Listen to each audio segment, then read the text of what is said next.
Comment calculer la limite de fonctions exponentielles? C'est ce qu'on va voir tout de suite avec 3 exemples. La première chose à savoir, c'est de bien avoir en tête le graphique de l'exponentielle, qui est comme ça, comme vous pouvez le voir sur la vidéo. Ensuite, ceux qui sont dans les encadrés, je les ai mis en encadré, mais il ne faut pas le retenir par cœur, il faut savoir le retrouver. Et je vais vous expliquer tout de suite comment on fait. Quand on a la limite quand x tend vers plus l'infini, comme le premier encadré, ce qu'il faut faire, c'est regarder en plus l'infini. Qu'est-ce que ça veut dire concrètement? Ça veut dire qu'on regarde vers la droite. On regarde comme ça ce qu'il se passe. Qu'est-ce qui se passe quand on regarde vers la droite? On voit que la fonction, elle ne fait que monter. Et si elle ne fait que monter, ça veut dire que plus on va vers la droite, plus elle monte. Et donc, la réponse, ça va être plus l'infini. Si on suit le même raisonnement pour la limite quand x tend vers moins l'infini, ça va être la même chose, mais de l'autre côté. C'est-à-dire que on regarde vers la gauche. Quand on va vers la gauche, en suivant la fonction, on se rend compte qu'elle tend vers 0. Pourquoi? Parce qu'en fait, elle se rapproche de cette valeur qui est ici. Mais cette valeur-là, c'est quoi? C'est 0 sur l'axe des y. Donc, la réponse, c'est 0.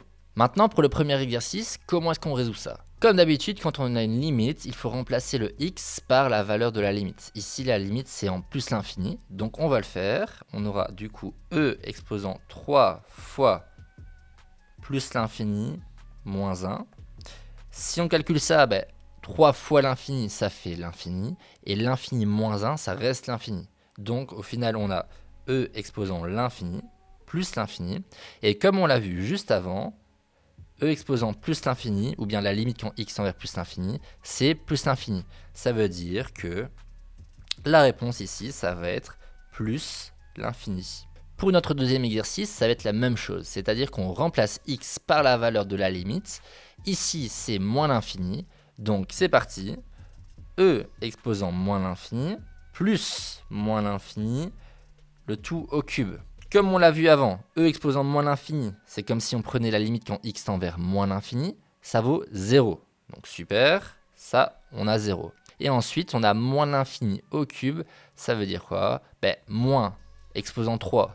Exposant 3, c'est un exposant impair, ça veut dire qu'on garde du moins, donc moins l'infini.